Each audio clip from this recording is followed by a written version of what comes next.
यो solo Leveling ने अपने दो ग्रेटेस्ट एपिसोड्स ड्रॉप कर दिए हैं, दैट इज सीजन 2 के episode number 11 and 12। For those who don't know, ये दो एपिसोड सोलो लेवलिंग की मानवा की सबसे high stake, intense and much anticipated arc Jeju Island को अडेप्ट करते हैं। एंड इन एपिसोड्स की हाइप इतनी थी कि एपिसोड 11 के बाद ही सोलो लेवलिंग ने मल्टीपल वेबसाइट्स के सर्वर्स क्रैश कर दिए और ये क्रंची रोल का मोस्ट वॉच्ड एनिमे बन गया, beating even One Piece and Demon Slayer. And if that's not enough, तो क्रंची रोल ने Sung Jin Woo versus the ant King पूरी की पूरी YouTube पे अपलोड कर दी है, ताकि आप जैसे गरीब लोग इसे मिस ना कर दें। क्रंची रोल भी really trying for that cloud, हाँ वेल सो डू आई, इसीलिए तो ये वीडियो बना रहा हूँ। पर शुरू करने से पहले मैं दो चीजें एस्टेब्लिश कर देना चाहता हूँ। पहला कि तुम मुझे प्रैक्टिकली सोलो लेवलिंग हेटर बोल सकते हो। Yes, I can not stand the love and popularity it gets despite barely having a story at all। But इतना सुन के क्लिक ऑफ मत कर देना, because these two episodes were quite good, especially episode 12 की एनिमेशन तो बहुत ही लाजवाब थी। सो जहाँ क्रेडिट डिजर्विंग है वहाँ दिया जाएगा। सेकंड, जब मैंने सोलो लेवलिंग की मानवा पढ़ी थी, तब Jeju Island was actually a peak point in solo leveling's story. It was an arc which had unexpected turn of events, a lot of deaths of S-ranked hunters and a political play in the background. No one was safe.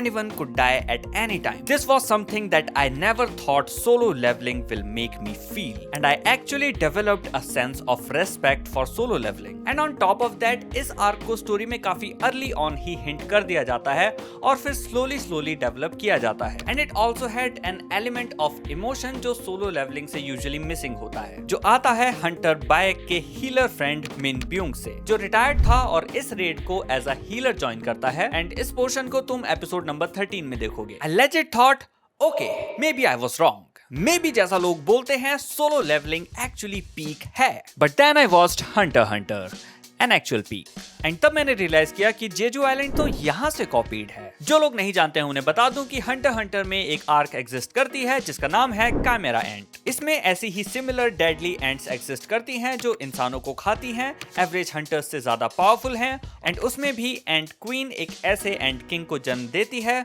जो किसी भी दूसरे Hunter से ज्यादा strong है। The difference is it is 61 episodes long, जो आजकल की रील्स जनरेशन के लिए थोड़ा सा ज्यादा हो सकता है। It takes time to develop everything, जैसे एंटिसिपेशन, टेंशन और फियर बिल्ड करना, मेन कैरेक्टर्स को रियलिटी चेक देना और उनको स्ट्रॉन्ग बनने पर मजबूर करना। And when it is all said and done, you feel the emotions, you feel for the ant King, you feel for his love, you feel for the main characters, and you feel for a side character जो जब अपनी माँ के पास लौटती है, my god there is no way a grown ass man won't cry to this. अब solo levelling की बात कर लेते हैं। ये एनिमे इसी आर्क को Ctrl+C + Ctrl+V करता है एंड ऑलमोस्ट सारा buildup, anticipation, character growth and emotional aspects को स्किप कर देता है। एंड ये उसी चीज को केवल 3 एपिसोड्स में प्रेजेंट करता है, may be 4 if I am being generous. और इतने कंप्रेस्ड स्पेस में भी ये एनिमे काफी सारे ट्विस्ट एंड काफी अच्छा एक्शन पैक करता है। तुमको होपफुल से होपलेसनेस की तरफ लेके जाता है, जहां strongest S ranked Hunter go to भी एंट किंग के सामने कुछ नहीं था। And then Sung Jin Woo comes at the last moment and saves the day. As a fun fact, Hunter Hunter में मेन कैरेक्टर कभी भी एंट किंग से भिड़ता ही नहीं है। एंट किंग मेरुएम से एक्चुअली हंटर एसोसिएशन का चेयरमैन खुद लड़ता है। बट ऑफ कोर्स जिस एनिमे की बात हम अभी कर रहे हैं उसका नाम सोलो लेवलिंग है। Of course Jin Woo is going to solo everyone. Now under normal circumstances you will see me complaining about the copy part, but अब जो है सो है। Solo leveling isn't the most original anime that has done something very remarkable, कि story में कुछ कान फाड़ कर दिया या फिर फिलॉसफी में मौज करा दी। नहीं, it is not a masterpiece and fans don't need to pretend that it is.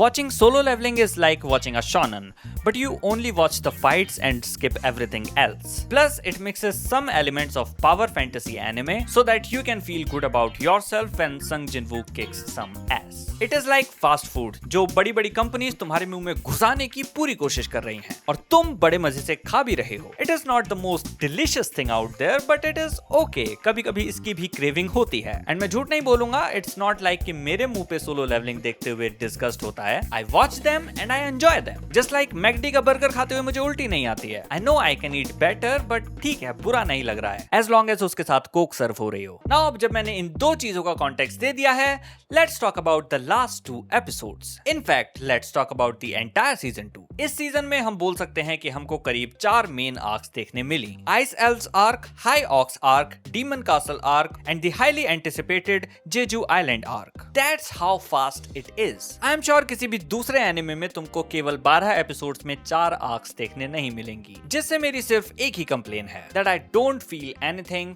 for the main character. In fact, I don't feel anything for anyone at all. This makes the entire show devoid of any emotion. और मेरे लिए किसी भी story में दो ही चीज सबसे important होती हैं। पहला कि वो स्टोरी अपने आप में सरप्राइजिंगली बहुत अच्छी है, दूसरा it can make you feel things. दोनों में से कोई एक भी चीज हो चलेगा। जैसे डीमन स्लेयर के बारे में ही कितने लोगों को तुमने बोलते हुए सुना होगा that it doesn't have a story, and I agree, it barely has any story. Animation and direction ही कैरी करता है उसको, but it has this amazing power to make you feel, and that's why I love it so much. Solo leveling में अब तक ऐसा सिर्फ एक मोमेंट आया है जिसमें मुझे कुछ फील हुआ हो, और वो तब था जब संग जिन वू फाइनली अपनी माँ के लिए एलेक्सर ऑफ लाइफ बनाने में सफल हो जाता है after his monumental battle with the demon king, and when his mother finally wakes up he ends up crying, showing emotions for the first time after leveling up. Well, coming back to season 2, this season started really strong. Ice elves की arc मुझे actually काफी पसंद है क्योंकि for some weird reason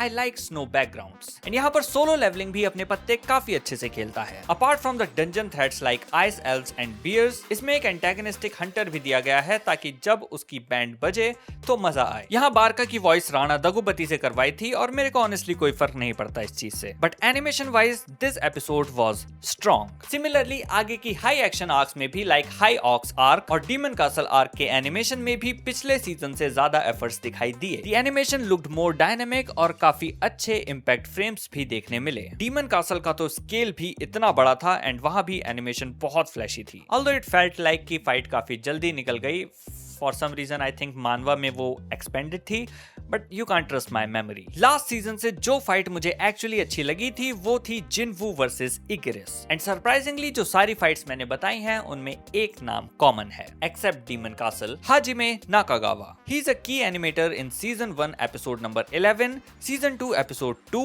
season 2 episode number 6 and season 2 episode number 12, जिन सभी में जिनवू की बैटल किसी बड़े किंग से हो रही है, and all of these episodes are highly rated, all are above 9.5। जो दो एपिसोड्स बचते हैं, एपिसोड 8 एंड एपिसोड 11, उसमें एपिसोड 11 में एनिमेशन का हाथ शायद उतना ना हो, I mean it is fine but not super fine. ये रेटिंग इंस्टेड स्टोरी के शॉकिंग इवेंट्स की वजह से रही होगी। और एपिसोड 8 में जिनवू वर्सेस डीमन किंग को स्टोरी बोर्ड एंड की एनिमेट किया है योशिहिरो कानो ने, who is a veteran and did an amazing job. And कानो ने ही एपिसोड 12 को भी स्टोरी बोर्ड किया है एंड फाइनल फाइट की most of the highlights and की एनिमेशन भी की है along with Nakagawa, and he was also the action animation director, because of which this episode shines the most in the animation department. ये episode एक high priority episode था and होना भी चाहिए, because this is the most hyped solo leveling arc by far and it deserves this treatment. And let's not hold back here.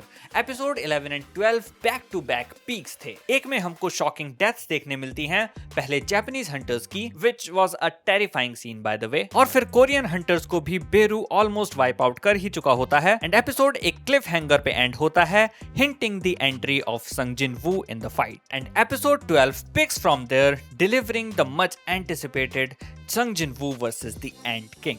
Think about it, ये ant king कितने Japanese and Korean S ranked hunters के सामने आ चुका है और कितनों को मार भी चुका है without breaking a sweat, as if he was born to rule the world. कोई भी एस रैंक्ड हंटर उसको टच तक नहीं कर पाया, अपनी जान बचा के भाग नहीं पाया, इवन उसको अपनी आंखों से फॉलो तक कर पाना इनके लिए मुश्किल था। And then you see Sung Jin Woo walk up to him, stand in close proximity and look him dead in the eye, and if that's not aura farming, I don't know what is. He even lets Beru throw the first punch, and we discover कि हमने solo leveling में अब तक जितने भी hunters देखे हैं उनमें संग जिन वू सबसे ड्यूरेबल बन चुका है। वो ब्लोज एक्सचेंज करना शुरू करते हैं जिनकी एनिमेशन भी काफी फ्लूइड है, लेकिन पॉइजन के बाद भी जब बेरू को सक्सेस नहीं मिलती और जब वो फाइनली फ्लाइट लेके ऑल आउट जाता है और हिरोयुकी सवानो का ट्रैक बजना शुरू होता है, तब हमें देखने मिलती है असली अदरवर्ल्डली बैटल। जहाँ पे पर सेकंड कितने ब्लोज एक्सचेंज हो रहे हैं वो तुम्हें मैं तो क्या